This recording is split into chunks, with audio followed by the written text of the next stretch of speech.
मंडळी हे बघा, हे वाघाटे. वाघाटे हे आपल्या आयुर्वेदिक उपायांमध्ये किंवा आपल्या जीवनासाठी अत्यंत उपयोगाचे आहेत. कंठ किंवा पोट दुखत असेल तर याचा आहारात वापर केला जातो.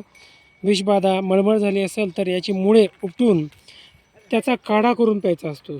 सूज आली, ताप आलं तर या फळांचा औषधात म्हणून वापर केला जातो. बघा, वाघाटे इतके महत्त्वाचे आहेत, ह्यानं बी पी आणि शुगर दोन्हीही कंट्रोल राहण्यास मदत होते. तुम्हाला जर हे वाघाटे मिळाले किंवा सध्या ह्याचा सीझन आहे, हे जर वाघाटे तुम्हाला मिळाले तर नक्कीच तुम्ही याची भाजी करा आणि खा. बघा, वारकरी संप्रदायामध्ये असं म्हटलं जातं की वाघाट्याची भाजी खाल्ल्याच्यानंतर तुमच्या पोटामध्ये राम राम नाव 6 महिने घेतलं जातं. थोडक्यात आपण अनेक व्याधींपासून मुक्त होतो आणि आपलं शरीर उत्तम होतं, असं त्याचा उद्देश आहे. तर नक्कीच तुम्ही वाघाट्याची भाजी खा आणि स्वस्थ राहा. धन्यवाद.